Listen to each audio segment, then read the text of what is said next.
Ora então, muito boa tarde a todos. Sejam bem-vindos à 65ª sessão do nosso Porto de Encontro. Depois da memorável sessão do mês passado, no Teatro Nacional São João, dedicada a Walter Ugumem, regressamos aqui ao nosso habitat natural, diria, para outra sessão igualmente imperdível, mantendo, todavia, aquela que é a base deste ciclo de conversas com escritores, promovido pela Porto Editora desde novembro de 2011. Ou seja, a criação de um clima de partilha entre autores e leitores, ou seja, todos nós.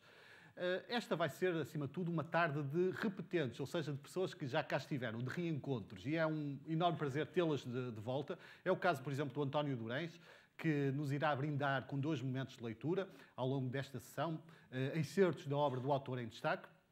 Quem também marca presença com regularidade para grande satisfação nossa é o Francisco José Viegas, que já cá esteve como autor em destaque, também por um par de vezes, convidado e também até como espectador. Escritor, editor, homem da cultura, ele vai juntar-se à nossa conversa lá mais para diante. Quanto ao nosso autor em destaque esta tarde, ele foi logo o nosso segundo convidado desta sessão, em dezembro de 2011. Não sei se algum de vocês estava cá nessa altura. Foi uma sessão, diria, tempestuosa, com cortes de luz, uma sessão também inesquecível até por isso. E ele brinda-nos novamente com a sua presença. Está a assinalar 50 anos de atividade literária. Nasceu aqui muito perto, em Vila Nova de Gaia, em 1930. E é, sem dúvida, hoje um dos autores mais consagrados da literatura portuguesa, por força de uma obra onde está presente, sem dúvida, o amor por trás dos montes, mas há também um cunho universal que faz com que a sua obra seja muito lida noutros países, sobretudo na Holanda. Senhoras e senhores, José Rentes de Carvalho.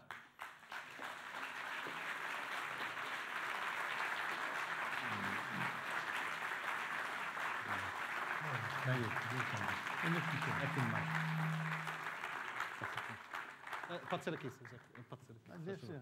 Lugar central tem que ser. Não vejo ninguém. Este lugar é-nos familiar. Aliás, o Porto é muito familiar, não é? É. O Porto, sobretudo Gaia. Começava por aí, José Rentes de Carvalho. Nasceu em Gaia, mas tem uma paixão especial, obviamente, é transmontano de... Não mais do que por Gaia, pelo Porto, porque sim, o Porto também foi parte da minha vida. Eu andei pela cidade até aos 15 anos. Pedia talvez um ajuste de som para que todos possam ouvir. Sim, pode continuar. Eu andei pelo Porto até aos 15 anos, portanto é um bocadinho a minha cidade. Mas sente-se, até pela ligação, por um lado, ao Porto e Gaia e depois a Trás-os-Montes, um homem do Norte, na verdadeira acessão do termo, em termos geográficos e não só, até pela forma de sentir, de ver o mundo. Acha que há uma condição nortenha diferente? Diferente da do Sul, com certeza, e a minha é muito nortenha, até extrema, acho eu. Eu sou um bocadinho nortenho em demasia, porque... Porquê é que diz isso? Sim, não sei, quer dizer, eu se estiver no Alentejo ou no Algarve, eu tenho a ideia que estou noutro país, que não estou na minha terra. Tem para ser, mas é assim. Mas não deixa de ser notável um país tão exíguo geograficamente, nós estamos a falar de 90 mil quilómetros quadrados, pouco mais, ter essas diferenças de caráter, até de região para região. Acha que é essa a condição de ser português, também a singularidade de Portugal, dos portugueses, passa por aí, pelas suas diferenças? Talvez, mas eu não sei, eu tenho... Perdão. Eu tenho uma maneira estranha de ser português, porque eu de vez em quando digo assim, eu sou mesmo português por inteiro, e acho que sou, mas tenho outras ocasiões em que me pergunto porque é que eu nasci aqui, porque é que eu, tendo mesmo necessidade de andar pelo mundo, eu sinto-me obrigado, mesmo que não queira, a vir para Portugal, como se... Falta-me alguma coisa se não estiver cá. É o seu chão? Sim, muito o meu chão. Sim. E não, eu estava agora a dizer que, dizia há pouco, enfim, que o Algarve ou o Alentejo é diferente para mim. Não é diferente num certo sentido, mas na essência não é. Eu sinto-me extremamente português, talvez porque já sou holandês há 62 anos, que é muita coisa. E embora esses 62 anos tenham ou contem muito, há uma espécie de dicotomia. Eu corto em mim aquilo que é português e aquilo que é holandês, e estão muito separados. É como se fosse duas pessoas. Mas porquê é que faz esse esforço? Não é tudo a mesma pessoa? É porque eu tenho um certo receio que a Holanda, para mim, tem muitos aspectos positivos. De certa maneira, também é a minha pátria adotiva, mas é a minha família. E eu, cada vez que sinto que me estou a tornar sensitivamente muito holandês, então eu obrigo-me a ser português de maneira um bocado exagerada, porque tenho... O meu grande medo é que um dia deixe de ser capaz de falar português. Porque quando estou na Holanda, eu obrigo-me a falar português comigo próprio. Nos últimos 10 meses, falei talvez 10 minutos ou 15 minutos de português. E isso, de vez em quando, causa-me uma espécie de terror, pânico. Eu tenho medo de perder a minha língua. Eu não tenho medo de ficar doente, mas tenho medo de perder a minha língua. Seria gravíssimo. E é em português que ainda sonha, presumo? Português não é a língua que eu mais falo. A língua que eu mais falo é o holandês ou inglês, mas a única língua em que eu penso e a única língua em que sonho é a nossa. É para manter esse vínculo muito vivo, o vínculo a Portugal, a Trás-os-Montes também, que faz questão que vem cá a Portugal, julgo que estávamos a falar um bocadinho disso, passa 3 meses em Trás-os-Montes, em Estevais, e depois também 3 meses na Holanda. É também para, no fundo, manter viva essa ligação? Não. Isso seria romântico, mas não é assim. Nós temos, a minha mulher e eu, temos algumas amigas que no curso dos anos ficaram viúvas e então elas são a nossa única família em Portugal e sentimos essa obrigação de 3 em 3, 4 em 4 meses voltar cá para manter o laço e fazemos até um Natal com elas e um Natal com a família na Holanda. Estávamos a falar um bocadinho, também juntamente com Francisco Xavier, o Rui Conceiro e o António Durei, sobre essa resistência física que ainda tem, o facto de conduzir da Holanda diretamente para Trás-os-Montes. Qual é o seu segredo para manter essa rija têmpera? Eu não sei o que é que acontece às pessoas. As pessoas, em Portugal, normal. As pessoas são assim, um bocadinho fanáticas pelos carros. O carro, para mim, é um meio de transporte muito confortável, mas não tenho prazer nenhum em conduzir, é uma obrigação, porque senão não vinha. Mas não é nada de especial, são 4 vezes por ano, 2.200 quilómetros. 8 vezes por ano. Sim? 8 vezes por ano, 2.200 quilómetros, mas estradas tão confortáveis e nós fazemos sempre, saímos ao sábado, que é quando há menos trânsito. E, portanto, nunca tivemos nem um furo, nem um problema, nem uma avaria. 21 anos de sorte. Além da saúde que ainda mantém, nos últimos anos... Eu tive um cancro há 10 anos. A saúde é muito... Mantém agora, sim. Passou por esse grande susto, não é? Tive um cancro, operaram à coluna. Quer dizer, a saúde é muito relativo, mas... É um estado transitório que não augura nada de bom, não é? A boa disposição é talvez melhor do que a saúde. Mas eu perguntava-lhe como é que procura manter-se essa jovialidade, sabendo que a saúde é sempre, por natureza, algo precário. Numa pessoa jovem ou de qualquer idade, como é que procura manter a jovialidade, sabendo que todos temos o tempo contado, não é?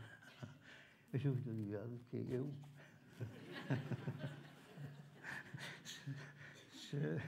Se a minha mulher o ouvir, ela não sabe. Ela ia dizer totalmente o contrário. Eu sou um sujeito, não direi ácido, mas um bocado inquieto e sempre contra. Eu nasci contra e continuo contra. Seja o que for, eu sou contra. Nem sempre. Há coisas que eu aceito, mas nem tudo. Não, mas é uma questão de genética e depois eu nasci em 1930. Isso foi 14 anos antes dos antibióticos. Não, é sério. Os médicos na Holanda, quando têm alguma coisa comigo, dizem assim, você nasceu antes dos antibióticos. E é verdade.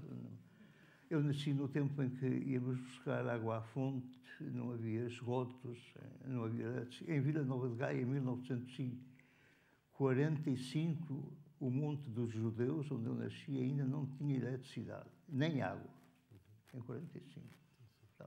Essas dificuldades da vida ajudam um bocadinho a manter a tal jovialidade e a saúde, de certa maneira, ajudou.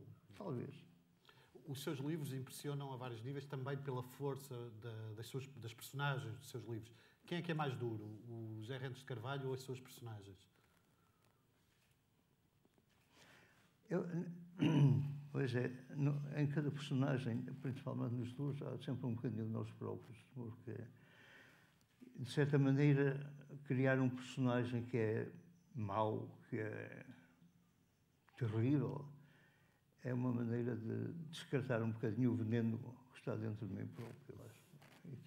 Quer dizer, se eu não conhecesse a maldade e a crueldade, eu não seria capaz de escrever sobre uma pessoa cruel. Mas, desse modo, descarto-me desse veneno. Pronto. É algo que o interessa muito, e eu noto isso nos seus livros, é algo que o interessa muito saber, tentar perscrutar a natureza humana, sobretudo a perversidade. Do ponto de vista narrativo, literário, o mal é mais estimulante que o bem? É mais fácil, é mais excitante, porque aquelas historiazinhas de amor romântico, quer dizer, a gente sabe sempre como elas começam. Sim. Como é que acabam também? Praticamente não tem interesse. Mas a maldade tem muito interesse, pois. Acho que sim. E sente que está por força de escrever tanto sobre esse tema e desmiuçar quase, não é, a psique humana em redor desse problema, sente que está mais próximo de entender a origem do mal? Como é que nasce, como é que se desenvolve, se todos nós somos, no fundo, capazes também de termos esses dois lados equilibrados, embora um talvez mais adormecido que o outro? É possível, mas no que respeita aos meus livros, sobretudo neste último Messas, há uma coisa estranha que eu ainda eu acho que nunca vou compreender. Este livro não foi feito a partir do mal, nem foi feito a partir de um plano, que eu não tenho planos, nem organigramas, não tenho nada disso. Nem sequer tenho inspiração, mas tenho umas coisas bizarras. Este livro começou com uma imagem de um homem sentado à espera de um autocarro. Não faço ideia onde, sentado num muro à espera de um autocarro. Quer dizer, você começa... Vai escrever um livro, quer escrever um livro, tem uma história vagamente na cabeça e, de repente, tem uma série de cenas, como essa que agora digo. Havia uma outra que me tinha sido contada vagamente, mas num contexto diferente.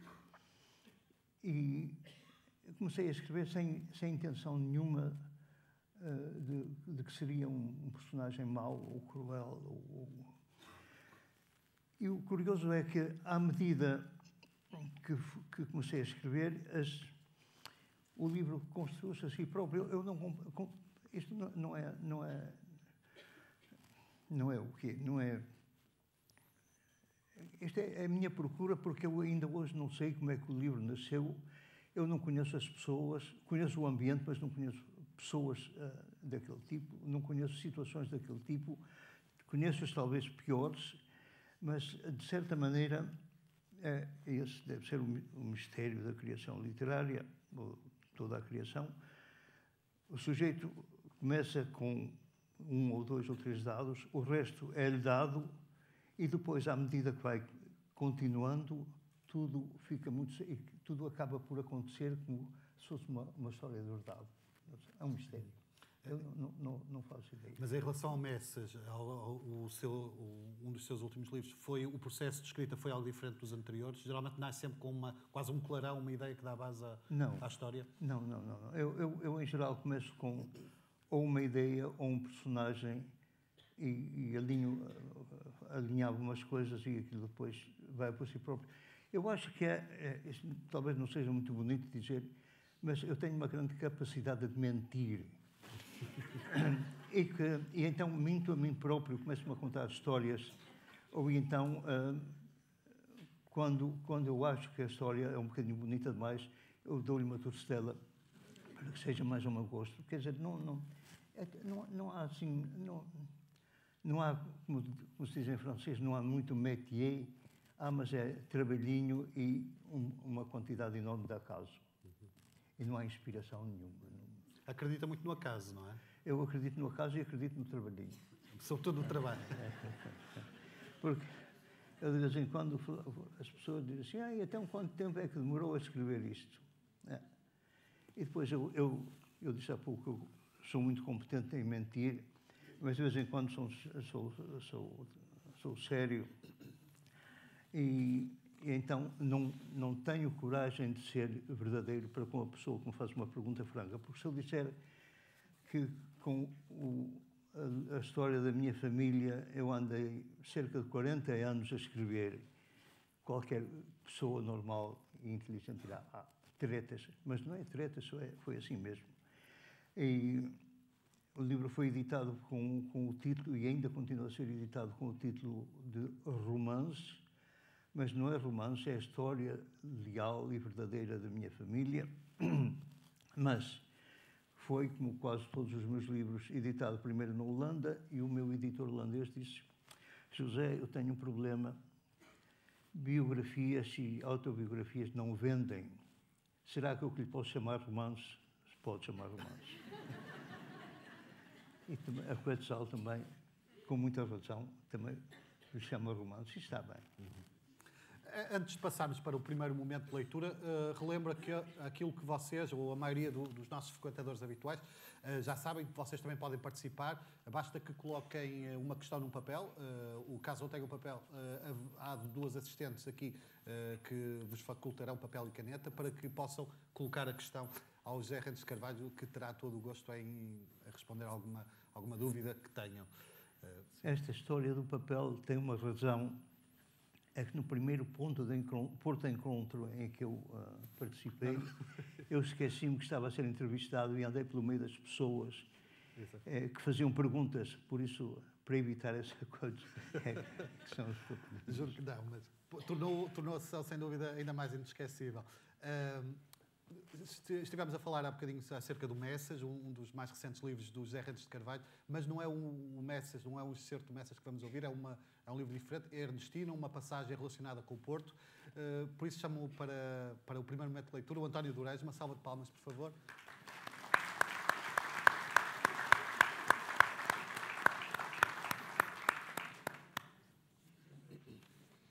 A viagem para a aldeia. A nossa partida, a caminho da estação de São Bento, tinha sempre qualquer coisa de oriental. E uma vez, anos mais tarde, lhe perguntei se naquele tempo não teria sido mais confortável e fácil chamar um táxi. Meu pai limitou-se a resmungar qualquer coisa sobre malas demais, volumes demais. A cena repetiu-se durante muitos anos e ficou-me gravada na memória com a intensidade dos grandes acontecimentos. Aprontados na noite anterior, os volumes, os caixotes, os cestos, as malas e os sacos tinham sido contados por meu pai, que em vez de procurar um táxi, concordo que no lugar onde morávamos, mesmo hoje, seria difícil, apalavrara um grupo de carrejonas. Com poucas palavras e incrível presteza, assim que abrimos a porta, pegaram elas na bagagem e deitaram na cabeça, as mais fortes carregando 2 ou 3 malas com um embrulho em cima. Ao minha mãe correr os fechos, já elas desciam a tosca escadaria de granito que leva ao largo à calçada. Meu pai, com a desculpa de que ia indo para não termos de esperar na estação pela compra dos bilhetes, tinha saído antes. O dia despontava quando chegámos à beira-rio. E como dali até à ponte o caminho era mais ou menos a direito, e àquela hora quase deserto, distinguia-se meu pai, ao longe, as mulheres em fila indiana atrás dele. Minha mãe, que me levava pela mão, tinha de se acomodar às minhas passadas, por natureza mais curtas que as suas e manhosamente lentas. Não eram muitas as vezes que eu podia ver o rio ao amanhecer, e por isso me deixava arrastar, ao que ela respondia, puxando-me com safanões que magoavam o braço. Pouco importava. Não era só a vista, com outra perspectiva, nem a proximidade de tudo o que eu só estava habituado a ver de longe. Ao passar, recebia em cheio os odores que só conhecia atenuados. Ouvia ruídos que a distância agora não abafava. Tinha a impressão de que, se quisesse, poderia tocar o casco dos navios. O cheiro inconfundível da estopa do calafate, o piche, o fedor dos óleos, o eflúvio acre da maresia, o odor forte do vinho derramado, mijo dos bois, madeira serrada de fresco, fruta podre, o fumo do carvão, o cheiro das tabernas fechadas. O chape-chape da água a acompanhar o ruído dos nossos passos. Chamamentos em língua estranha. O bater das horas, repetido de torre para torre. Toques de corneta militar. Campainhas de bordo. O matraqueio dos cavalos e das carroças a ecoar na rua vazia. O pio das gaivotas. Os pregões do alvorecer. Os sinos. Os primeiros gritos. O maravilhoso despertar do mundo. Minha mãe a puxar, eu a atrasar, lá chegámos à ponte. Mas ao passarmos para o outro lado, e sobre o muro da ribeira, tudo mudou. O sol acabava de nascer e tive a suspeita de que Deus também se sente assim, vagamente decepcionado, quando, lá do alto, aponta o seu binóculo para o mundo e para a nossa casa, e tudo lhe parece pequeno, quase desconhecido no longe. Seguimos pela Rua de São João, sombria, rodeada de prédios altos, armazéns fedorentos no rés do chão, eu queixando-me dos pés e da estafa, descrente da promessa da minha mãe que, passada a esquina, já se via a estação, dizia. Lá estava ela, realmente. Um edifício gigantesco, onde, mesmo à distância, se pressentia qualquer coisa da trepidação que acompanhava as viagens. Parte da bagagem que levaríamos connosco, no comboio, estava empilhada no hall, guardada pelas carrejonas, quando meu pai preenchia as guias de despacho do resto, a um balcão onde uma tabuleta anunciava, em letras gordas, grande velocidade. Por mais que me esforçasse, não conseguia decifrar-lhes o significado. Iria meu pai, com as malas maiores, num outro comboio em grande velocidade? Ocupada a pagar às mulheres, minha mãe não respondeu quando lhe perguntei. E, ao ver que eu insistia, mandou-me entreter com os painéis de azulejo das paredes da estação. Meu pai regressou, mal-humorado, a dobrar cuidadosamente a papelada, queixou-se da roubalheira dos caminhos de ferro, a quem tinha tido de pagar uma fortuna pelos bilhetes e o transporte de meia dúzia de malas. Finalmente, com a ajuda de um carregador, levámos o resto das malas e embrulhos para o comboio, descobrimos a nossa carruagem, instalámos-nos no compartimento. Depois de tudo bem arrumado, meu pai levou-me a ver a máquina. Visita breve e de valor pedagógico duvidoso, já que ele apenas me punha a par do evidente. Os eixos são de aço. Aquele fumo é o vapor que se escapa da caldeira. A varinha ali em cima, com a argola de ferro, é para o maquinista puxar o apito. O outro homem é o fogueiro. Eu assinava que sim, por delicadeza, mas surpreso de que a sua ciência fosse tão rudimentar e bem menor do que a do grande dicionário Lelo Universal Ilustrado. No meio tempo, o cais começara a encher-se de povo e voltámos ao compartimento para não perdermos o lugar. Se tínhamos fome, perguntou minha mãe. Tínhamos. Quando o chefe apitou para a partida e a máquina lhe respondeu, e o revisor passou a certificar-se de que todas as portas iam fechadas, estava eu, pendurado na janela, tendo numa mão uma coxa de frango e na outra um copo de limonada. Eram 8 da manhã.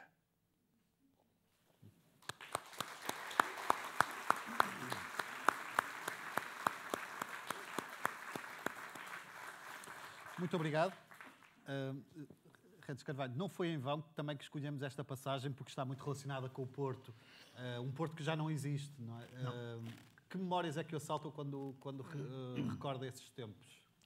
Sabe, isso do que o Porto não existe não é verdade, porque o Porto pode estar bonitinho, arranjadinho e tudo mais, mas por trás das fachadas e do colorido eu vejo o Porto, este Porto de antigamente. O Porto para mim continua o mesmo. Uma das coisas que eu tenho pena são os barcos rabelos das empresas de vinho do Porto, que eu gostava que fossem os antigos e não são. Isso aborrece-me um bocadinho. Vive durante metade do ano, pelo menos, numa das cidades mais turísticas do mundo, não é? Amsterdão. Para si o turismo é um mal menor? Para quem vive numa grande cidade assolada de turistas, presumo que não haja aquele lado romântico, mas como é que lida, por exemplo, com turistas em todo lado? Eu não sou com turista, acho bem, é barato. Hoje perdão, desculpa, é muito barato viajar e compreendo que se eu tivesse tido essa possibilidade quando era novo, com certeza que era um turista também. Não tive outros, mas... Mas também teve a sua cota parte de viagem. Sim, mas de uma maneira muito mais difícil e complicada e com certeza não era com a intenção de ir fazer turismo, mas de ganhar a vida. Ama profundamente Portugal e os portugueses, isso é patente nos seus livros, mas apesar disso, ou talvez por isso, é frequente também fazer críticas ao nosso país, ao modo de ser dos portugueses. Acha que amar alguém, ou amar, neste caso um país, algo abstrato, mas os portugueses, amar também implica saber apontar as falhas? Se você não for capaz de criticar, não é capaz de amar, porque não? Então é porque é cego. Você não pode ter aquilo que chama uma visão de túnel, que só vê aquilo que quer. Não, você tem de ver o bom, o mau, o que é agradável, o que é desagradável, o que lhe agrada, o que não lhe agrada, o que está bem, o que está mal. Quer dizer, não, tem de ter pelo menos digamos, na medida do possível, tanto sentido crítico quanto possível, mas se não for possível ter muito, ter pelo menos 50%. Mas reconhece que em Portugal, se calhar essa, não diria autenticidade, mas frontalidade, adquiriu-a mais nesses mais de 60 anos na Holanda. Em Portugal, se calhar, ser demasiado frontal não é visto como uma falha? Não, sabe, eu costumo dizer, eu não saí de Portugal, eu fugi de Portugal. Fugi de Portugal porque o país asfixiava-me, as pessoas asfixiavam-me, a sociedade asfixiava-me, a maneira de viver, a maneira de pensar, enfim, tudo me doía. E fui então à procura daquilo que eu julgava que encontraria, que seria melhor. Encontrei o que é relativamente melhor, mas o problema continua a ser o do indivíduo e não o da sociedade. Quer dizer, como é que você olha para a sociedade? Como é que eu posso olhar para a sociedade portuguesa se não... Posso olhar através dos meus olhos do holandês? Não posso, não faz sentido. Posso criticar, mas só posso como português, não posso como estrangeirado, digamos assim. Quer dizer, como é que eu ia dizer? É uma situação um bocadinho dúbia, porque eu nunca me sinto bem a criticar o meu país, como também não me sinto bem a louvar o meu país de adoção. Tento ser o menos crítico possível, isso não porque não o queira ser, mas para ter um bocadinho de paz de espírito, porque senão eu andaria constantemente azedo, isso, como sabe, é mau para a saúde. É o facto. Sim. Mas os seus livros falam sobretudo sobre um Portugal esquecido, não é? Um Portugal fora dos grandes centros. Sente que esse Portugal continua ou está, se calhar, ainda mais esquecido, e vimos, por exemplo, no ano passado, nas tragédias dos incêndios, essas desigualdades não só não se esbateram como têm aumentado? Eu acho que é mais inteligente dizer que Portugal está bem, muito obrigado. Não, Portugal está... Ouça, se você nasceu como eu em 1930, Portugal hoje é um paraíso. Agora, se eu comparo Portugal, Paris, entre aspas, com o paraíso ou com outro país que eu conheço, a Holanda, quer dizer, eu nem posso fazer comparações, porque não é só uma questão de dinheiro ou de capacidades, mas é uma questão de mentalidade, e a mentalidade... A nossa mentalidade, acho eu, que é contrária ao amanhã. É sempre com o hoje, o português, nós, não pensamos muito no amanhã, ou daqui a 10 anos, ou daqui a 20 anos. Estamos sempre a pensar no amanhã, ou no fim de semana, ou no mês de férias. E essa mentalidade um bocadinho má atrasa o país, causa problemas, causa infelicidades, causa inveja. Quer dizer, eu bem gostaria que fosse de outra maneira, mas eu bem sei que as coisas vão um bocadinho melhor, mas não vão, só vão um pouquinho, não vão mais do que isso. Mas falta, sobretudo, sentido de exigência nosso, de quem cá vive. Como? Falta sentido de exigência, exigir mais a quem nos governa, a quem nos dirige. A quem nos governa, a quem nos governa é confortável, mas também nós próprios.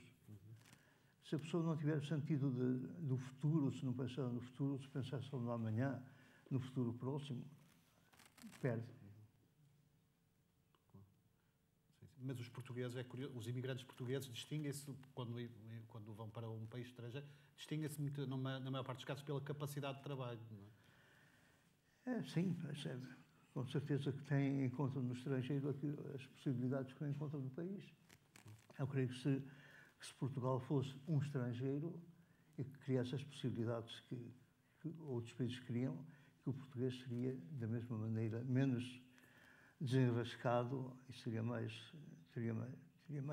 pensaria mais no futuro longínquo e não no futuro imediato.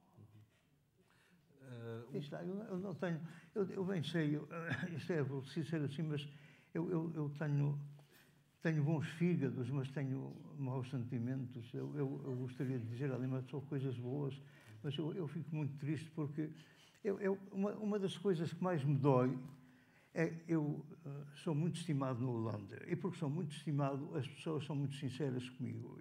E de vez em quando começam a apontar os erros do meu país. Então, nessa altura, eu gostaria que houvesse um buraco no chão e pudesse dizer: eu não estou cá, eu sou português, mas eu não ouço.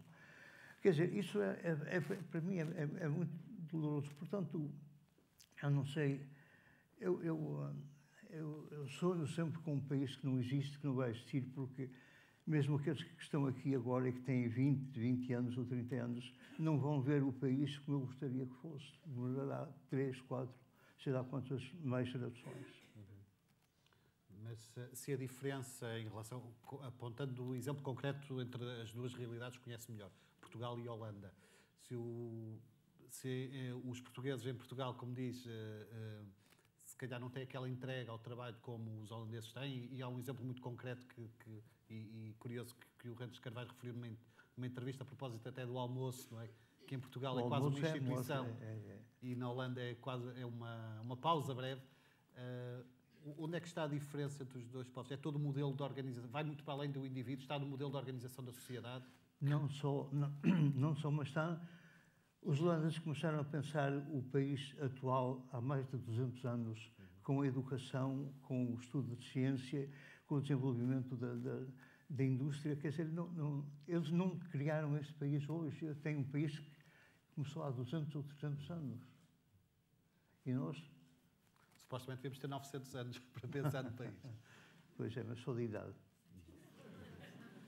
Há uma frase, queria também falar mais sobre Trás-os-Montes, que há uma frase muito, muito bela do Rantes Carvalho em relação a Trás-os-Montes, em que diz que não é ser-se Trás-os-Montes não é uma origem, é um destino. O que é que quis dizer com isso concretamente? É-se transmontano em todo lado, mesmo em Nova Iorque, Amsterdão? Eu acho que sim, porque um transmontano à minha maneira, ou com os meus sentimentos, perdão, onde quer que esteja, nunca vai perder a recordação da sua infância e das famílias, das gerações que vieram antes dele. Quer dizer, para mim, não sei se isto serve para todos, mas para mim serve, eu arrasto comigo as dores e as misérias e as tristezas de uma quantidade de gente que nasceu e viveu antes de mim, muito antes de mim, mas que, de certa maneira, me deixou impregnado dessa tragédia que não tem solução porque está no sangue. E se eu pudesse cortar a memória, haveria de ser talvez um sujeito mais capaz de ser sensato, mas a recordação de um Trás-os-Montes que não é só o meu dos anos 30, 40 e 50, mas que é o daqueles que vieram antes de mim, que não adianta estar a contar histórias de tristeza do antigamente, porque quem vive hoje e não as conheceu ou só ouviu dizer, acha que é um romance e não é, mas isso a mim marca-me profundamente, e eu conheço muitos transmontanos que, pelos jeitos, têm o mesmo sentimento, que é inapagável, é genético, está no sangue, está não sei o quê, está em tudo, está na essência da pessoa. Há uma sucessão de tragédias e de pobreza e de tristeza que não se apaga. Pelo menos não se, felizmente, isto é quase uma coisa feia de dizer, eu não tenho filhos em Portugal, só tenho filhos na Holanda. Por isso, esta minha tristeza e a minha tragédia acaba comigo, felizmente. Não a posso passar, ficará num ou outro livro, mas não a passo como pessoa e acho isso um bem. Tem falado, e bem, sobre também essa tragicidade associada à condição de ser português, mas há também o reverso da medalha, sabemos assim. Em que momentos se sente orgulho ou sente particular satisfação por ser português e não apenas holandês?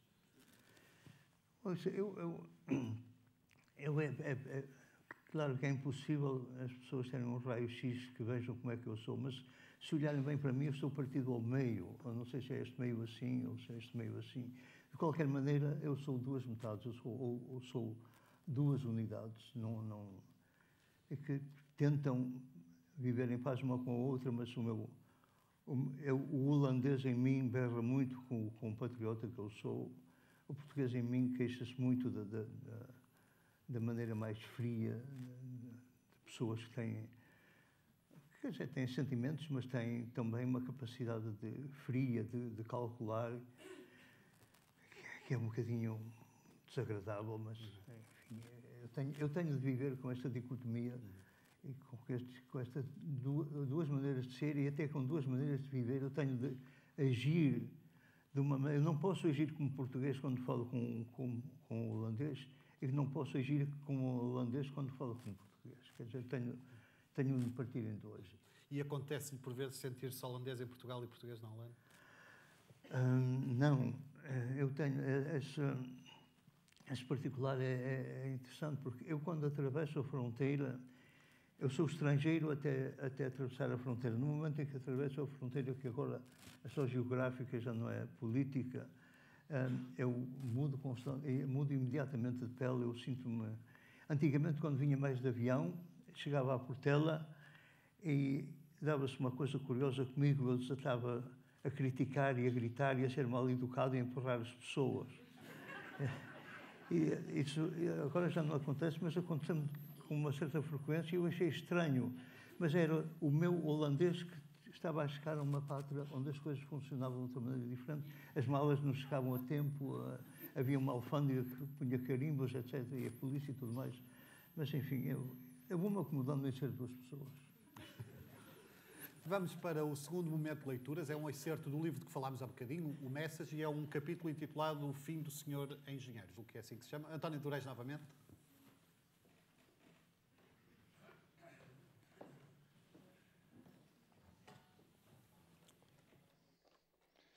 O fim do Senhor Engenheiro. Poderá ser um bafo de que não temos consciência, um tremor, a aura que nos envolve, o modo de olhar, um calor que de nós sai e provoca a revelação. Tinham-no visto sair calmo de casa e, na volta, horas depois, parecia ainda mais calmo, aliviado, bem disposto. Mas, no momento em que deu as boas noites e se chegou à lareira, a irmã e os pais sentiram-no. Podiam dizer que sabiam de certeza. O Antoninho matou o senhor engenheiro. Não trocaram palavras nem olhares, perderam-se em gestos corriqueiros, a mexer nisto, mudar aquilo. Movimentos inúteis que não calavam neles a certeza de que algo desmoronara e a desgraça não tardaria. 2 anos antes, Certos do ódio e do ciúme que lhe vinha de criança, tinham-lhe escondido que o dinheiro para emigrar não era da Diolinda, mas o pedir a ela, ao amante. E sabendo cada um de si, sofriam agora o vendaval que lhes ia na cabeça, menos na dele, que, no que parecia um entretém de puto, agarrar às tenazes e não parava de, com elas, remexer o braseiro. A gritaria ouvia-se ao longe, ao romper do dia, e correu que tinham sido os cães a descobrir o morto. Mas não fora assim. Porque todos lhe tinham raiva, e o diabo às vezes técias, ao vê-lo no chão, quase sem cabeça e naquela poça de sangue, mais do que um se tinha benzido e arrepiado caminho, voltando depois como se corresse a acudir ao burburinho. Tinha-se juntado o que havia de povo e ali ficaram horas em volta, à espera da guarda, as velhas desfiando rosários, um ao outro a resmungar o que parecia compaixão, mas era disfarce. Tivessem eles coragem e não houvesse cadeia, há muito que com vontade lhe teriam espetado uma nas tripas. Por lhe conhecerem o ódio e sabê-lo capaz, todos tinham messas no pensamento, mas nenhuma boca se abriu. Aos guardas responderam com o: "Não, senhor, de cá não, tem de ser alguém de fora. Que o senhor engenheiro era pessoa de respeito, bom para todos. Ninguém em seu juízo se lembraria de fazer uma coisa daquelas, ainda por cima uma pessoa assim." O Messas foi ao enterro e fez como os outros. Deu os pêsames à viúva, persignou-se, responsou, mas simples mexer dos lábios, no íntimo satisfeito por ter matado o filho da puta, e com a certeza de que nunca mais o veria a pôr-se na irmã. Nessa noite, embebedou-se.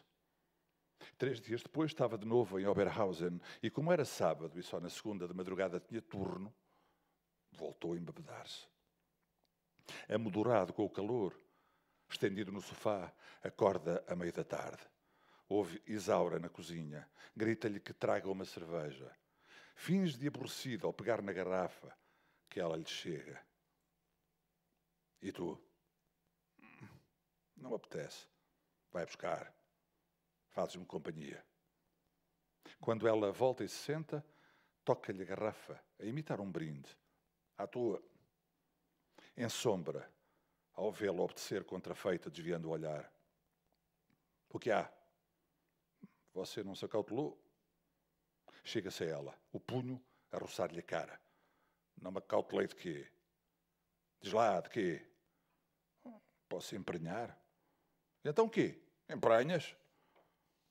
Temendo o que o berro anuncia, ergue os braços a proteger-se, mas a pancada não cai.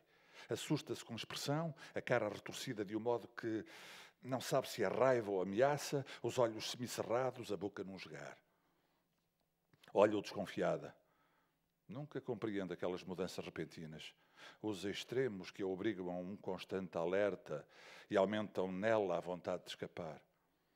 Segue-o ao vê-lo levantar-se e procura no quispo abrir a carteira, pôr diante dela 3 notas de 10. Para as compras. E agora me lembra, o Bolotinha deu notícias? Não. Falaste com ele? Para quê? Estremece ao sentir o toque no braço, mas força-se a encará-lo, surpresa de vê-lo sorridente, cordial. Vou sair e não venho comer. Se chegar tarde, chego. Mas aviso-te já, não se te meta na cabeça e ires embora, estás a ouvir? Estou. Comigo não brincas, vou atrás de ti e onde te encontrar, mato-te. Sento um arrepio quando ele, em despedida, e no que talvez seja um gesto que quer amigável, lhe dá uma pancadinha no ombro.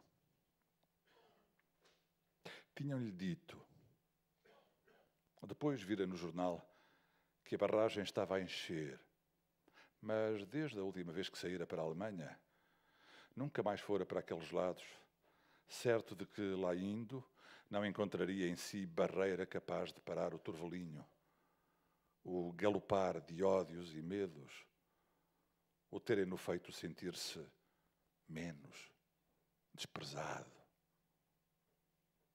vendido.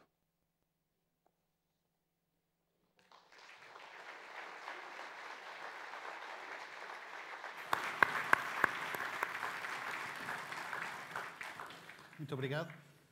Redes Carvalho, o ponto de partida, ou um dos pontos de partida para esta sessão, são os seus 50 anos de atividade literária, ou seja, passam 50 anos sobre a sua estreia com Montedor. Acontece, que sentimentos tem em relação a esse livro, em concreto? Que sou velho. Não tenho. Quer dizer, é estranho. Eu digo sou velho, mas isso é uma coqueteria, porque eu não tenho idade. Quer dizer, quando dizem 50 anos a escrever, sim, eu sei que é verdade, mas não acredito muito. Eu tenho uma noção de tempo muito particular. Sinto-me bem com o tempo, não tenho medo do tempo. Quer dizer, foi como se fosse ontem. Foi um livro que não passou despercebido, por exemplo, a nomes, na altura crítico, o José Saramago, que louvou bastante a escrita desse livro, recordo. Sim. Como é que viu esse entusiasmo de alguém que viria a ser também um grande nome da literatura portuguesa? Eu nunca tinha escrito coisa nenhuma, e era um cumprimento de uma pessoa que eu desconhecia. O cumprimento de Saramago só começou a contar talvez uns 30 ou 40 anos depois, quando ele já era uma pessoa conhecida.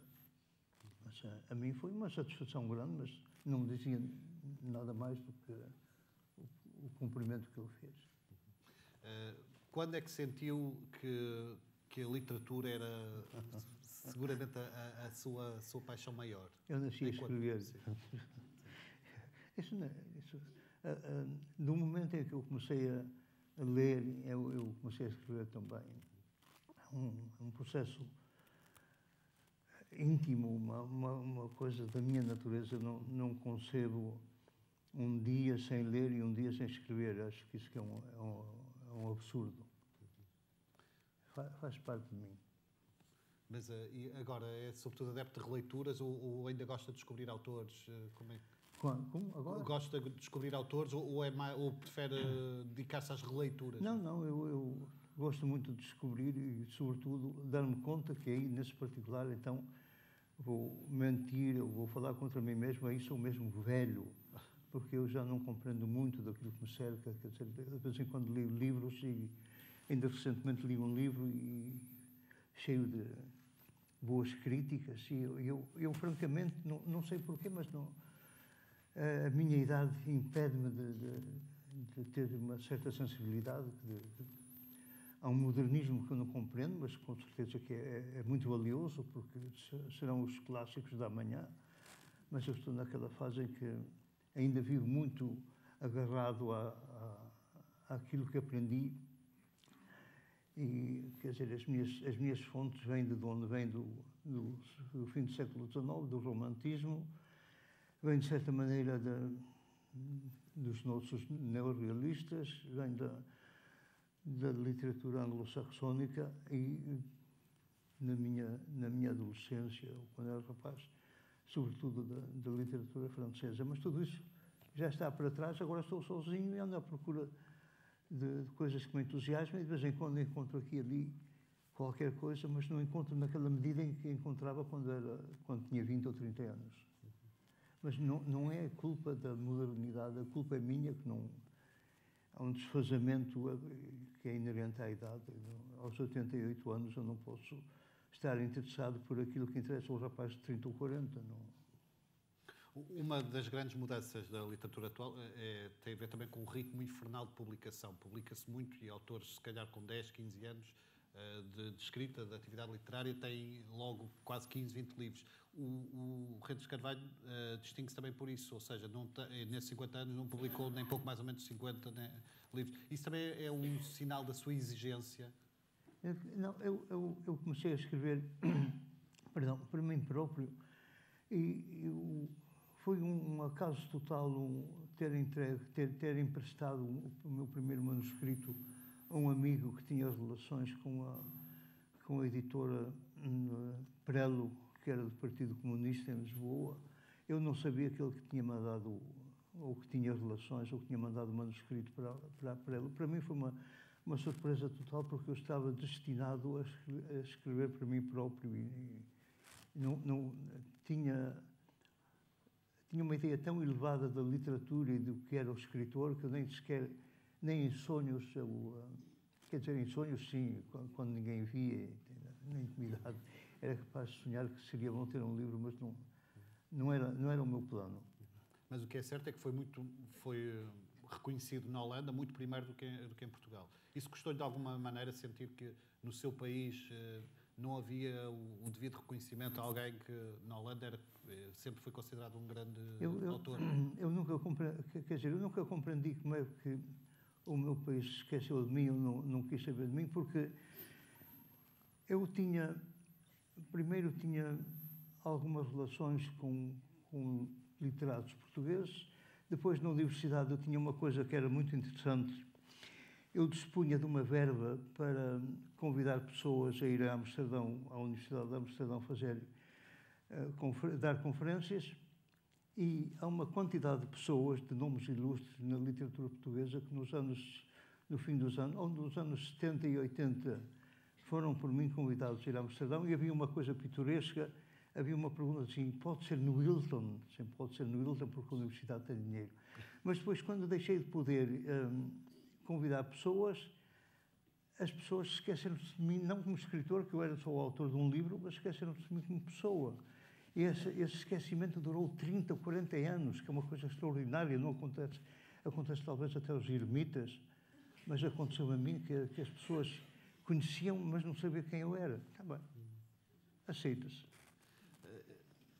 Isso custou-lhe, penso que terá custado bastante. Narra um episódio bastante impressivo na Feira do Livro de Frankfurt, em que o seu nome estava em destaque num pavilhão holandês e uma comitiva portuguesa, com escritores e jornalistas, ignorou. Isso foi, se calhar, muito mais doloroso. É um episódio interessante da Feira do Livro de Frankfurt, em 1985, creio eu. Eu tinha escrito um guia de Portugal que foi e ainda é um grande sucesso na Holanda. Hoje é até um livro de estimação, porque já não foi republicado, mas ao fim de muitas edições, agora encontra-se à venda em quarta, quinta e sexta mão, e cada vez mais caro, é muito interessante. Mas o meu editor holandês ficou tão entusiasmado com o sucesso do meu livro que no stand da editora da Arbeida Speers em Frankfurt, nesse ano, o stand tinha apenas fotografias minhas e da capa do livro. Eu vi passar uma quantidade de gente, quantidade de compatriotas, jornalistas, escritores, editores, um senhor que tinha uma livraria portuguesa em Frankfurt, as funcionárias do senhor da livraria portuguesa em Frankfurt, e toda aquela gente passou com cara de pau. Eles nem me olharam. Eu estava no stand, junto com o editor, no stand, ninguém me olhou, ninguém cumprimentou, ninguém apontou para o Arrantes de Carvalho, será português? Nada. Mas nunca levei mal a ninguém por isso. Acho bem, é a vida. Aliás, desculpe, para citar o Nelson Rodrigues, é a vida como ela é. Exatamente. E a vida é assim. E provavelmente a sua obra continuaria a ser desconhecida da maioria de todos nós se não fosse a intervenção de um senhor que está aqui, que será o nosso convidado especial desta sessão, é o Francisco José Viegas, escritor e editor nesta qualidade da Quetzal, e que, sem dúvida, foi um dos grandes responsáveis, ou talvez o grande responsável, pela descoberta ou redescoberta da obra do José Rentes de Carvalho. Uma salva de palmas, por favor. Francisco José Viegas.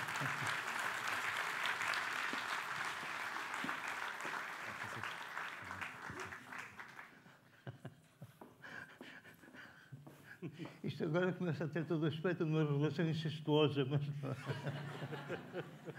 eu não sabia que ele estava aqui. Francisco, passam 10 anos desde que a Quetzal, está a fazer 10 anos, desde que a Quetzal começou a publicar a obra do Rentes de Carvalho.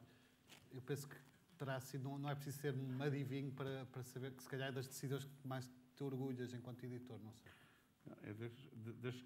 Boa tarde. É desde que eu mais gostei de ter tomado. Porque, aliás, eu vou-te contar uma coisa. Eu tinha muito medo do Rentes de Carvalho. Fama perceber. Não, porque a primeira vez que eu ouvi falar do Rentes de Carvalho foi há muitos anos. Há muitos anos, quando o Zé escrevia umas colunas terríveis no Letras e Letras, aqui no Porto, no jornal. E eu disse, a certa altura, a uma das pessoas responsáveis do jornal, e disse, este homem deve ter cá um fígado e tal. E um dia aconteceu que eu li as crónicas e tinha cada vez mais medo do Rentes de Carvalho. Porque concordava com aquilo, concordava com o tom, concordava com... O Zé disse há bocadinho uma coisa maravilhosa, que ele diz que tinha bons fígados, mas maus sentimentos. E essa mistura é uma mistura absolutamente genial, porque eu, quando o conheci depois em Amsterdão, confirmei que eu devia ter mesmo medo dele.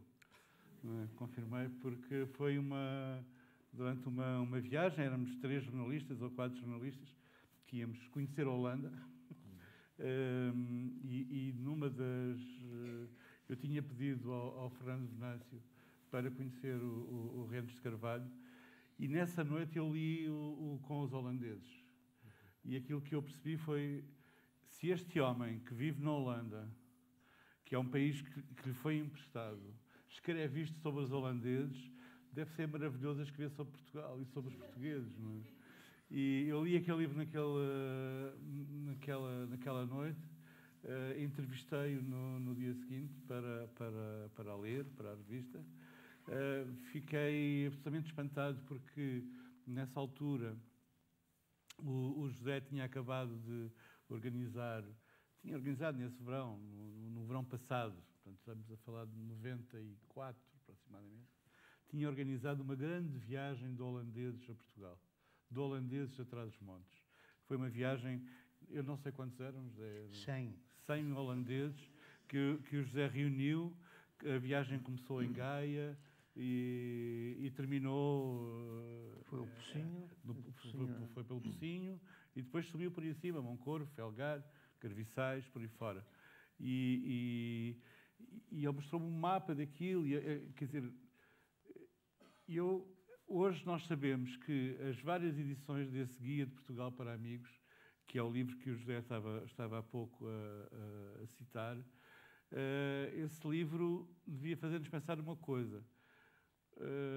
Pelo menos 400.000 holandeses vieram a Portugal graças ao José Rentes de Carvalho. Portanto, o ICEP deve muito ao Rentes de Carvalho. E eu disse nessa altura, disse uma coisa assim, olha José, quando eu um dia for editor, eu vou publicar estes livros. E quando, de facto, cheguei à corte para fazermos a Quetzal como ela é hoje, foi das primeiras coisas que eu fiz. E eu fiz ainda com muito medo do Rentes de Carvalho. Apesar de serem ambos 3 montanhas. Sim, mas isso é mais uma razão. É mais uma razão. Não, ter medo, porque eu lembro-me do olhar que ele fez quando eu lhe disse eu um dia queria hei de publicar isto. Ele fez aquele olhar que é absolutamente assustador. Recorda-se esse episódio? Bem, está. Recorda-se esse episódio que o... Recordo muito bem. Mas que razões é que encontras, Francisco, para esse desconhecimento? É só falta de atenção editorial?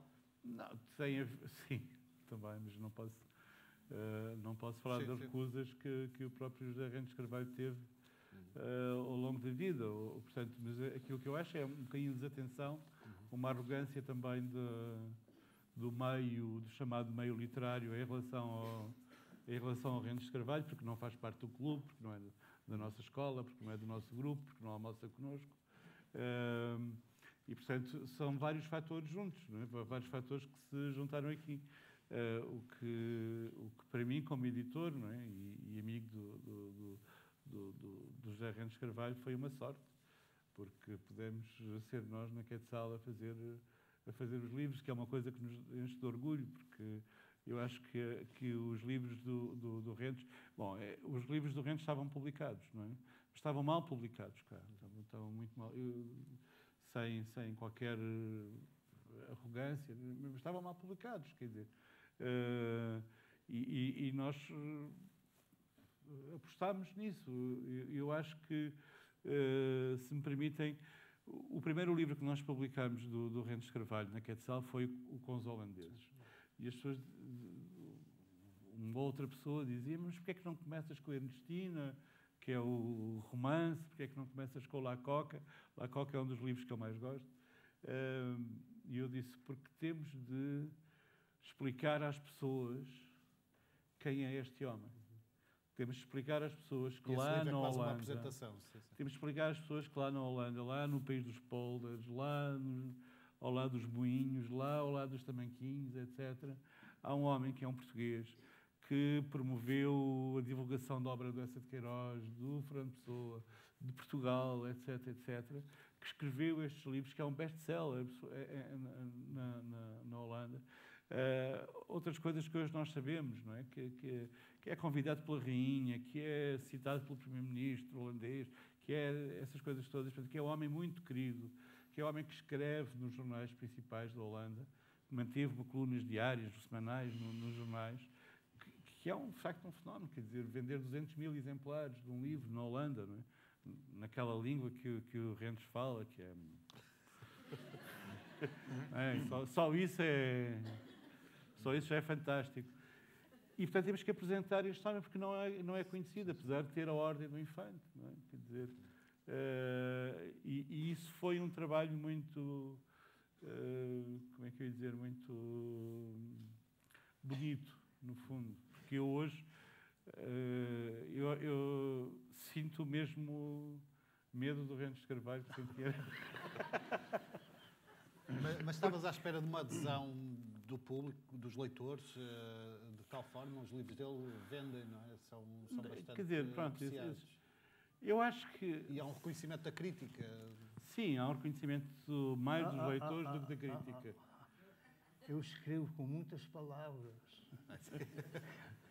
Eu acho que há um reconhecimento dos leitores, mais do que da crítica. Acho que há algumas pessoas digamos, que se ocupam no espaço público, que escrevem e que gostam do Rentes de Carvalho e gostam dos seus livros e acham que eles são importantes, e são muito importantes para nós. Mas acho que a crítica tem a crítica profissional, não é?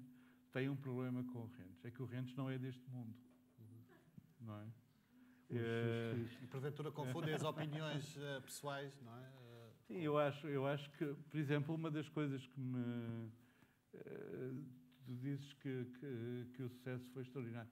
Eu acho que um homem que publica o Messas, que é um livro extraordinário, o Messas merecia muito mais ainda, porque é uma das coisas que me encantou sempre no Rentes de Carvalho foi o seu temperamento antirromântico. Quer dizer, lá no fundo o Zé é um lamechas como todos nós, não é? Mas eu acho que este temperamento antirromântico que se manifesta na literatura, que se manifesta na opinião dele, é muito importante. E nós temos grandes livros, ou livros grandes, sobre personagens bonzinhos, e gostamos de personagens bonzinhos. E o Messas é extraordinário porque de facto, é o contrário disso tudo. Há bocadinho estávamos a falar, vocês estavam aqui a falar sobre o Messas. E a leitura do Durães foi muito boa.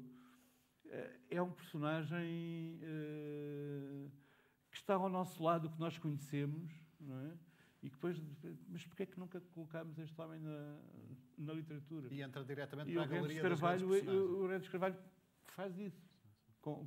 Quer dizer, como faz com os personagens de La Coca. O La Coca, para mim, foi um livro tão extraordinário que eu não só li depois de publicar o Com os Holandeses. E lembro-me, de certa altura, de serem 7 da manhã, ou 7h30 da manhã, e eu ir na A28 e ter mandado parar o carro e mandar um e-mail ao Rentes de Carvalho e dizer: estou a caminho da Foz do Neiva e estou a caminho, portanto, do Castelo do Neiva, e depois vou para Caminha, porque comecei a ler o La Coca e não consigo parar de ler o Lecoq e quero conhecer os locais, não é? Lecoq é um romance extraordinário, moderno. Isso é o maior elogio que se pode fazer a um autor, não é? Dar vontade de conhecer os sítios. Completamente. A mim aconteceu-me isso, por exemplo, aquela história, aquela descrição, a descrição que vem no Ernestina, desse porto. A mim é muito pessoal, fico muito preso àquilo, porque eu lembro-me quando o meu padrinho, que era daqui, do Porto, me levava a comer sardinhas ali num restaurante ali em Massarelos. E era extraordinário, porque quando eu li o Ernestina, disse, é exatamente a mesma coisa, aquela abundância de cheiros bons e maus, não é? Aquilo é o Porto da minha infância, não é? Que eu conhecia através do meu padrinho, que vivia em Hermesinde, com quem eu vinha ter, e que me passou também, não é? Aqui pelo Rentes. Portanto, obviamente que o meu papel como editor está um bocadinho estragado, porque tem esta dose de cumplicidade pessoal.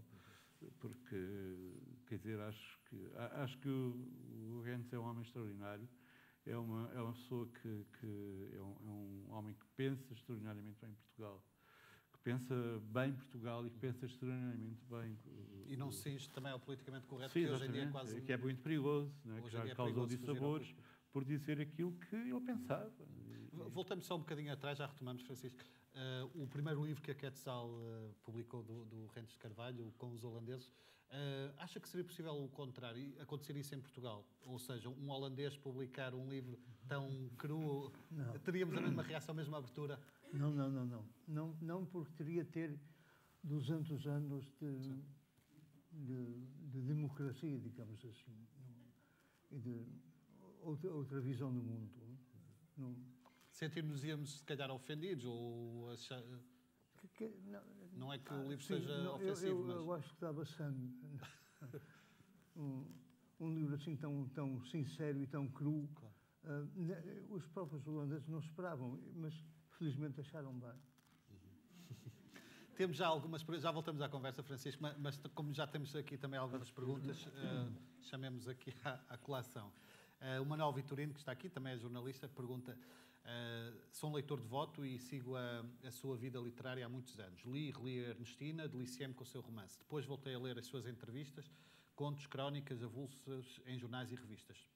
Há cerca de um ano fiquei triste quando deu o voto à extrema-direita holandesa, porque este seu apoio, que razões desse apoio? De forma muito... Ora, vamos lá ver. Eu não sou de extremas direitas, nem esquerdas, nem do centro. Eu sou eu. Eu penso como quero e voto como quero. Mas acontece o seguinte. Há um problema na Holanda que não são, digamos... Há um problema na Holanda que é o da imigração. Uma imigração muito particular, porque nos anos 70 houve a imigração das antigas colónias de Suriname e a partir dos anos 70, mais ou menos, há uma forte imigração de turcos e marroquinos. São duas excelentes comunidades na vida holandesa.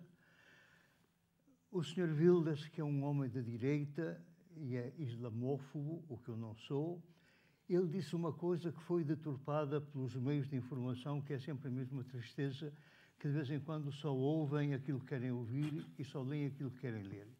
Aquilo que o Sr. Wilders disse não foi expulsar os turcos e os marroquinos, que são no total quase 1 milhão, mas foi os turcos e os marroquinos que têm passaporte turco e marroquino e que cometem crimes graves na Holanda devem ser retornados ao país de origem. Foi só.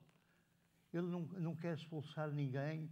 O burgomestre mais respeitado da Holanda é o burgomestre de Roterdão, é um marroquino. A presidente do Parlamento holandês é uma senhora marroquina. Quer dizer, nem o Sr. Wilders, nem eu queremos mal aos marroquinos ou aos turcos.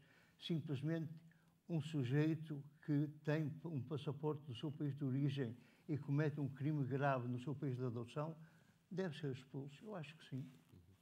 Outra questão da Guilhermina. O livro com os holandeses apresenta-nos de forma divertida a sua análise crítica do caráter dos holandeses e muitas vezes por comparação dos portugueses.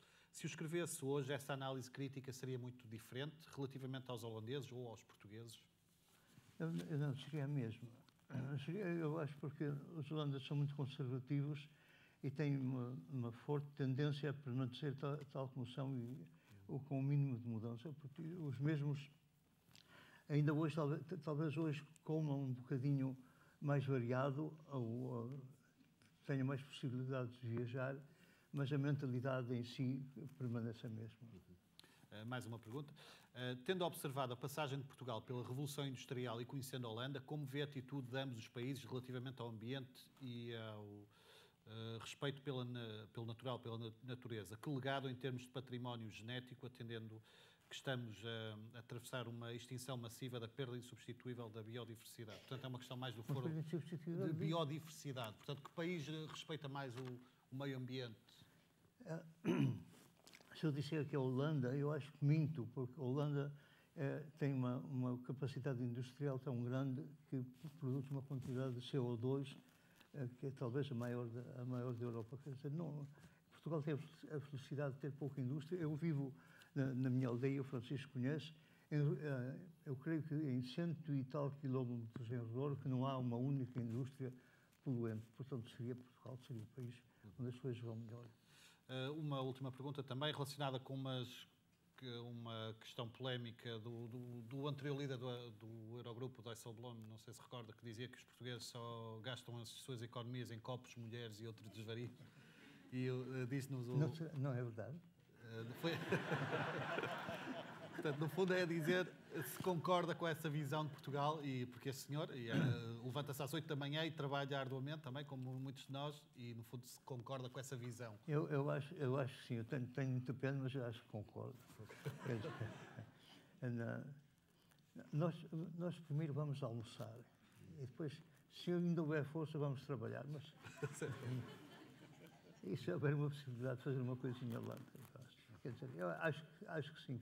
Ele disse aquilo sem maldade nenhuma, porque os holandeses, em geral, não são assim muito competentes em ser maldosos, são diretos, dizem logo a coisa na cara, mas ele quis fazer uma gracinha e, enfim, não tinha mal nenhum.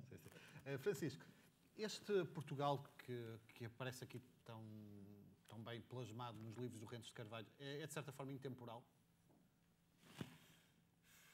Isto é uma questão muito complexa. Essa pergunta daqui a 20, 30 anos. Sim. E colocar essa pergunta ao Rentes. Sim, mas como editor porque também. Eu acho que há coisas do Rentes de Carvalho em alguns desses livros, até na maneira como ele olha para os próprios holandeses. Por exemplo, nós estamos aqui a perguntar ao Rentes de Carvalho coisas sobre a Holanda. E o José está aqui a mostrar a sua face mais holandesa. Porque às vezes também não tem, às vezes também goza com os holandeses, não é? Porque, sinceramente, vou-vos contar uma coisa, não há pessoa com quem eu mais gosto de almoçar do que o José Rentes de Carvalho, porque almoçamos sempre maravilhosamente. Que remédio! Mas ele atribui isto ao destino, mas não é, também há vontade, não é? A minha mulher é holandesa. Ela vem a Portugal... Mas parece portuguesa. Desde 1963. Portanto, conhece o país. E todos os dias ela é, como eu sou, em Portugal, obrigada a almoçar. A consequência é que o resto do dia está perdido, porque você come bem e bebe vinho e tem uma sobremesa, tomou café, o que é que quer? Vai trabalhar? Não vai. Eu não escrevo, praticamente não escrevo em Portugal. Eu na Holanda e em Portugal levanto-me às 6 da manhã, na Holanda escrevo das 7 da manhã até por volta do meio-dia, e depois, à boa maneira holandesa, como uma sundae e tomo um café, depois eu recomeço a trabalhar das 2 até às 6, que é a hora do jantar, e se estiver bem disposto, continuo a escrever aí das 10 até à meia-noite. Em Portugal, levanto-me às 6 horas também, estou a trabalhar das 7 até às 10, por volta das 10 começa a ser hora de vestir para ir almoçar, porque a gente almoça fora, porque é um problema... Ó José, porquê é que não confessa? Às 10 começa a sentir um buraquinho no estômago. Não, mas embora tenha uma mulher que é boa cozinheira, ela acha que tem uma grande falta de ingredientes em Trás-os-Montes, não em Portugal, mas enfim, pronto, lá vamos então almoçar ao restaurante. Quando voltamos a casa são 2h30, almoçamos com, digamos como ontem, um bacalhau à Narcisa, assim, isto e assado, bebemos um copo de vinho, chegamos a casa, que são 25 quilómetros do restaurante, e o que é que a gente faz? Vai para a cama. Quer dizer, Portugal para mim é muito pouco produtivo. Mas é verdade. Não é? Aliás, eu queria contar uma coisa a propósito. O Francisco falou dos 100 holandeses que eu trouxe a Portugal. Isso foi uma coisa espetacular, que deixou muitos programas de televisão, deixou fama e tudo mais. Mas houve coisas caricatas, em si caricatas, mas também representativas da nossa maneira de ser. Eu, antes de fazer essa peregrinação, percorri as municipalidades transmontanas que ficavam no trajeto e também contactei com os senhores do turismo. Um senhor do turismo, uma pessoa importante no turismo do Norte, nessa altura, em 1996, ouviu o que eu tinha a dizer e disse, sim senhor, eles dariam alojamento no parque de campismo e fariam uma festa e deitaram uns foguetes e fariam um jantar ao ar livre, estava tudo muito bem.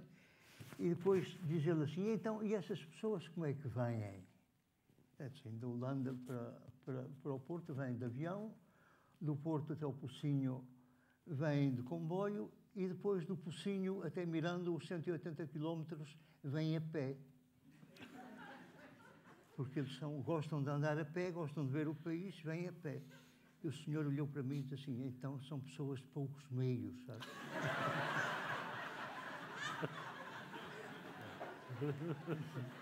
Eram de todos os meios.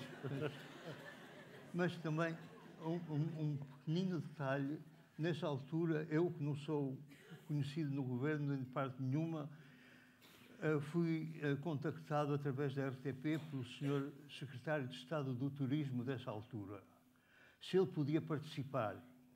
Bem, claro que pode, com muito gosto. E veio o senhor, chegou a Moncorvo, e para o meu pasmo estavam uns assessores dele, puseram-lhe uma mochila, a RTP filmou, ele tirou a mochila e foi-se embora.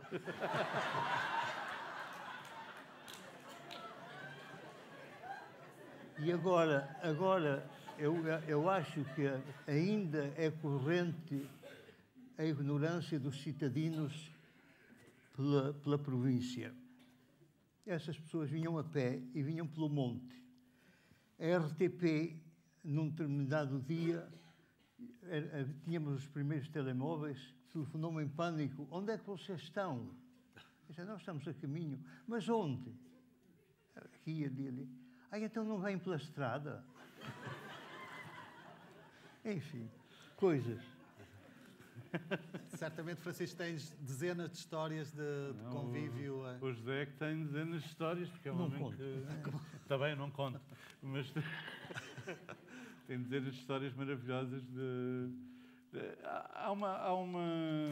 Há pouco tu estavas a fazer perguntas sobre se o Portugal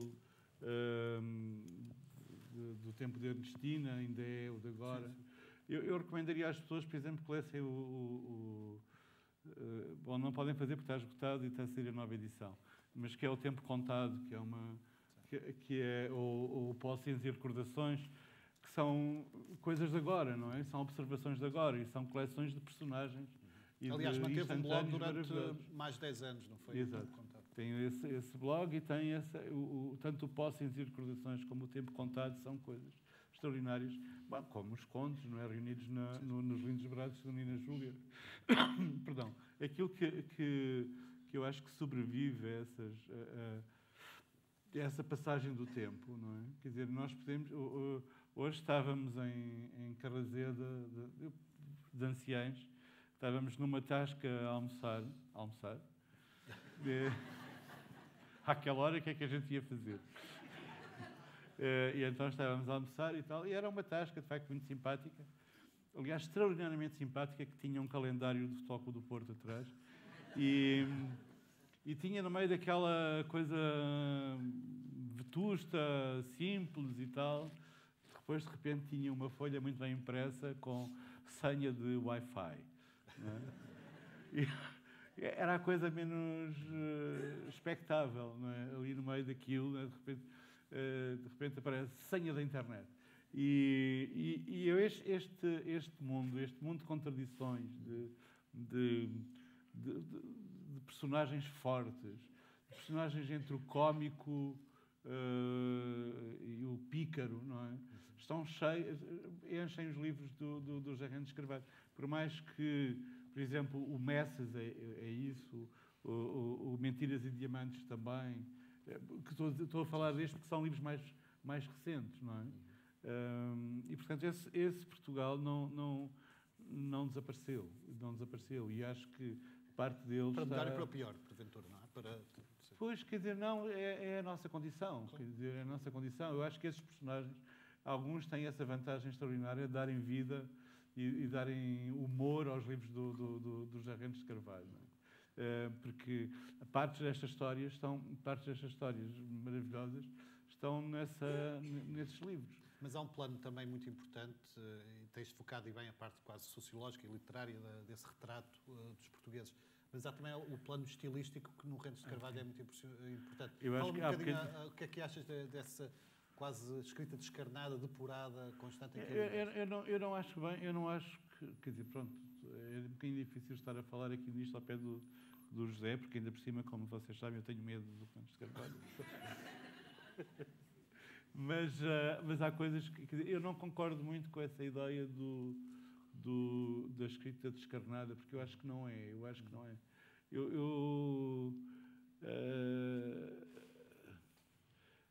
que...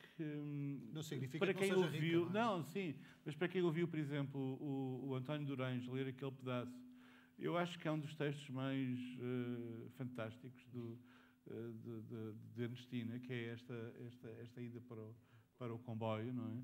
Eu acho que, quer dizer, não há maneira de nós descrevermos de outra maneira o encantamento perante a obra do Ramos de Carvalho. Nós perdemos, vamos lá ver, desde os anos 30 até hoje, nós perdemos cerca de 20% do léxico em Portugal. Um livro publicado nos anos 30 e 40 e um livro publicado hoje tem uma perda de 20% a 30% do léxico. Quer dizer, não utilizamos o léxico. Não utilizamos o português. Não é? É uma coisa com poucas palavras. Não é? Há bocadinho o Ramos de Carvalho estava a dizer, com uma pontinha de sarcasmo. Eu escrevo com muitas palavras. Mas é verdade. É que o José Ramos de Carvalho escreve com as palavras todas do português. E isso ainda hoje é chocante para muita gente que não tem essa experiência de contactar com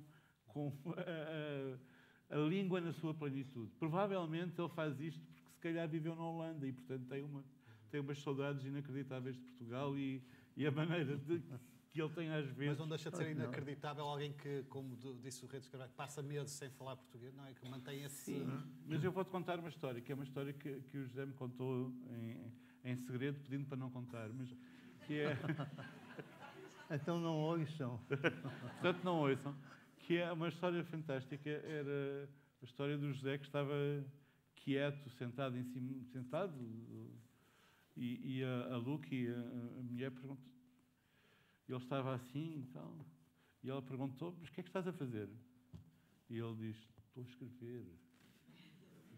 E isto é extraordinário no José, porque nós percebemos que ele está a escrever. Quando detecta um personagem, quer dizer, e aqueles personagens são diabólicos, são os macacos,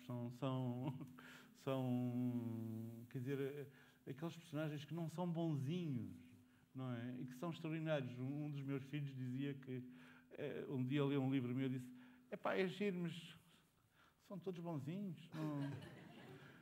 Eu gosto de coisas que... E pronto, ele agora é um grande leitor do José. eu acho que esse olho para os personagens, não é?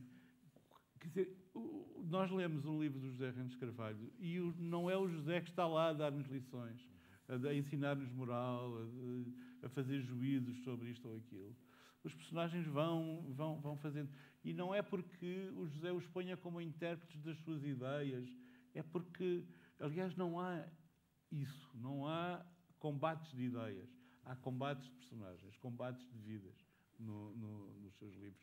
Nós ali não procuramos, nem vamos encontrar um combate ideológico.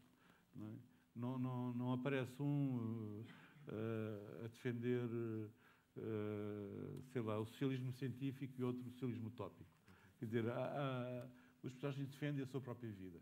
Não é? Aliás, a prova é o Messas, que é um livro extraordinário nesse.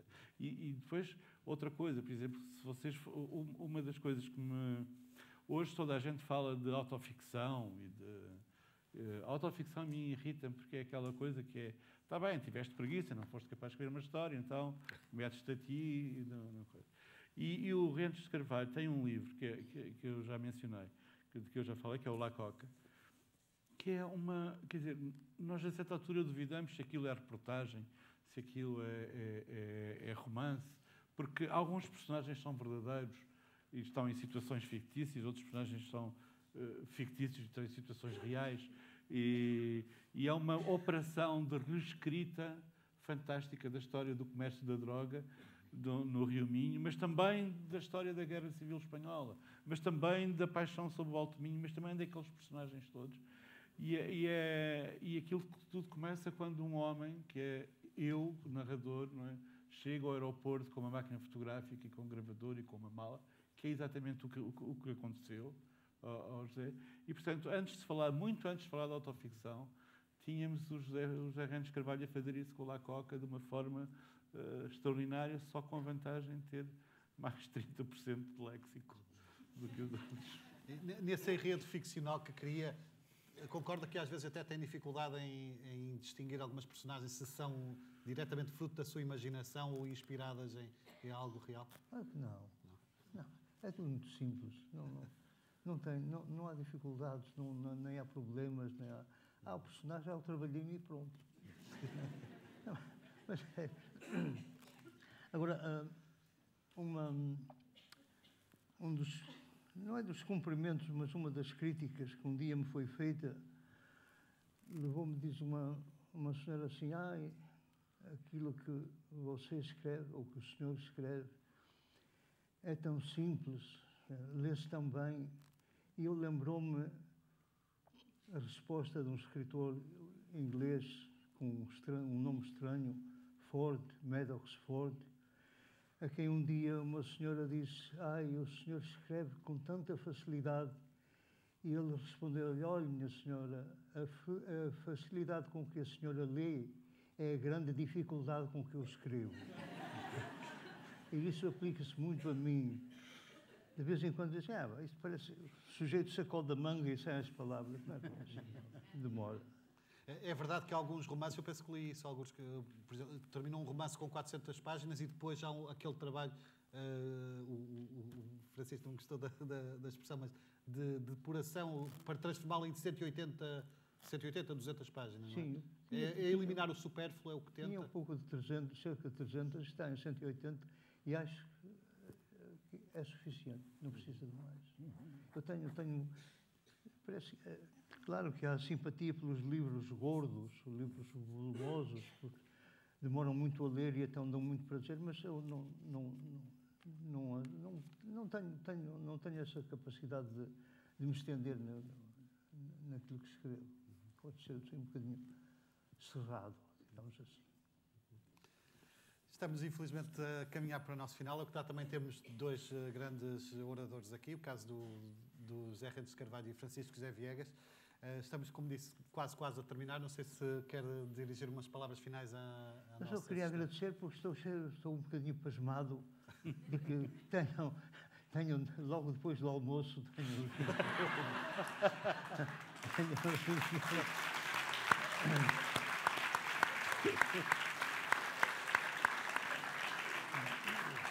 Mas acreditem que não é uma palavra vazia. Estou sinceramente e emocionadamente muito grato que tenham vindo.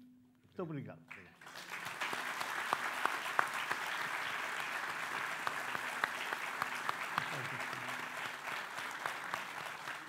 Deixem-me então fazer as despedidas, agradecendo mais uma vez a amabilidade do Francisco José Viegas, Redes de Carvalho, António Durães. Fica também aqui o convite às 19 horas, aqui mesmo na Biblioteca Almeida Garrett, vai haver uma leitura encenada na sala multimédias, uma peça em um ato do Almada Negreiros, antes de começar, com António Domingos e Paula Brunhosa, apresentação de Pedro Eiras. É já daqui a bocadinho, às 19 horas, claro que estão todos convidados. Nós vamos voltar a este mesmo espaço no dia 19 de maio. A Rosa Alice Branco, poetisa, também reconhecida, vai ser a convidada central do programa e da sessão, e teremos também bastantes convidados. Para já, o Redes de Carvalho vai estar disponível para os autógrafos na entrada. Mais uma vez, muito obrigado a todos.